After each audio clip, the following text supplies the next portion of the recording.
This is the question asked in today's SkillTrack daily challenge. So in the first line of our input, we are given an integer n, and after that we are given n string values as input. So these string values represents the path of a computer folder. So in this given path, we have to find the total number of unique root folders and the number of files and folders present in every root folders. So the first name is always the root folder. So first let us calculate the total number of unique root folders. So here is the first root folder named documents. So let us find the remaining unique root folders.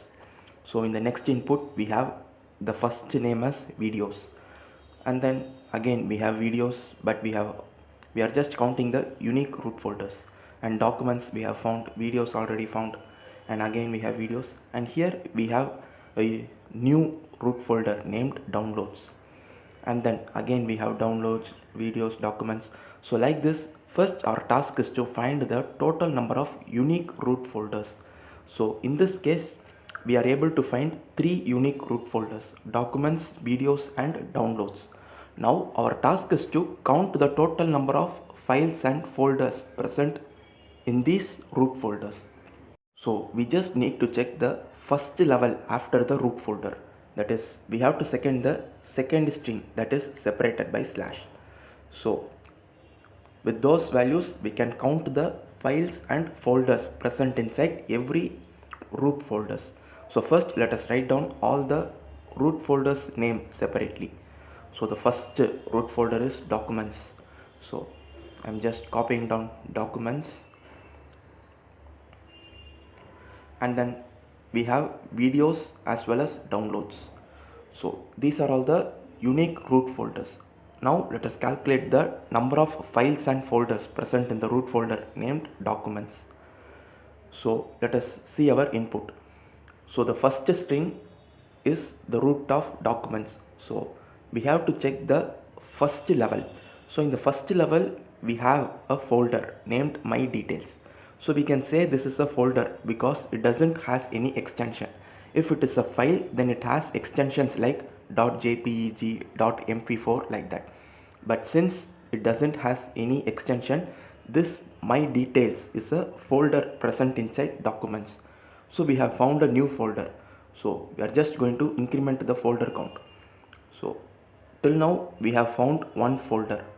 So this is not the final value. Till now we have found one folder. And now we shall check the next directory of documents. So next our fourth string has the root as documents, and again the first level in this is also documents, sorry, my details. So we have already calculated this my details, so we need not count it. So we move to the next directory which contains the documents as root folder, and again we have my details. So we have counted it, so we need not count it again. So the root folder document has only one folder and it doesn't has any file.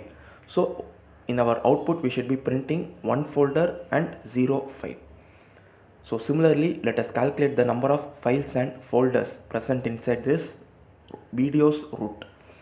So we have to check all the input strings which has the root as videos. So the second input string has videos, and in the first level we have movie1.mp4. It is a file. So till now we have found 0 folders and 1 file because that movies01.mp4 is a file. And then in the next string which contains the videos as root, we have a folder named mini project. So we have to increment the folder count. So one folder and one file, and then again we have to check for the string which contains the videos as its root. So here we have checked, and again it is a mini project. We have already counted that folder, so we should ignore it. And again in the next line we have videos, and here the folder name is Python, so it is a new folder. So we have to increment the folder count, and like this we have to check for all the strings which contains videos as its root folder. We just need to check one level, so we should not check completely. So after this, we have found all the folders and files. So the root contains 2 folder and 1 file. Similarly, we have to calculate the number of folders and files for the downloads directory. So after calculating these files and folders present in every directory, we have to print it in our output in a sorted way. So in the first line, I am printing documents, and the second root folder which we found is videos, but the videos is printed in last because these documents, videos, downloads, so these root are sorted in ascending order. So after downloads we have to, so after documents we have to print downloads, and after downloads only we have to print the videos. So this is how we should be printing our output. Our root folders must be sorted. Now let us see a logic in Java. So first I am creating a object for the scanner class named SC, and in the next line using it I am accepting the integer n as input, and then I am creating a tree map. So in this question we have to store multiple values, that is the file name and folder name, under a single root name. So we can do this in a tree data structure. So under a single string value we have to store multiple string values. So the single string value is a root. So our map is defined in such a way that the key is a string value and the value is list of values, because a single root folder can contain multiple folders and files. So this is how we are creating a tree map, and the reason we are creating a tree map is the key values will be sorted automatically, so we need not perform any special sorting operation for it. So this is why we use the tree map. So now we are going to accept the n string values and store the data into this tree map. So I am creating a loop that iterates for n times, and in every iteration we will be accepting a string as input. So to accept a string we will be using sc.next, and after accepting the string, so in our input we can see that every string will contain a slash as its first character. We actually don't need it, so to remove that I am using the method substring. So substring of 1. So what happens is it will store all the characters from 1 till end. So we will be removing that slash which is present at the first character, and then we have to split the string based upon backslash. Since the backslash is a special character, we have to use force slash. So only then the input string will be splitted based upon backslash, and this will return the array of strings. So to store it I am creating a string array named directory. So now the input string is separated based upon backslash, and all the strings are present into this array named directory. So now the first string is the root and the second string is the path, that is the first level in that directory. So I am creating a new string named root, and I am storing directory of 0 in it. So that will be the root, and then we have to check for the next level. So the next level would be the second string inside this array. So I am storing string path is equal to directory of 1. And now every root will contain multiple files and folders. So to store multiple names we need to create a list. So I am creating a new list which is of string, and the name of the list is child. So this is how we will be creating a new list in Java. So list string child is equal to new array list.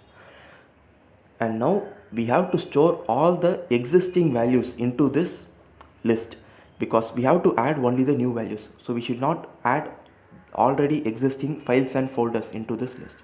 So before that we have to check whether there are any values present in the map. So to get values we will be using get function. So map.get, and we should be getting the values for the particular root. So in the arguments I am passing root. So whenever it doesn't return null, we are going to store the list returned by the map.get into this array list named child. So now we have a new file or folder which is present in the string path, and we also have all the names of files and folders which are present in the root, which is present in the list named child. So now we have to check whether the particular new path is already present in the child list or not.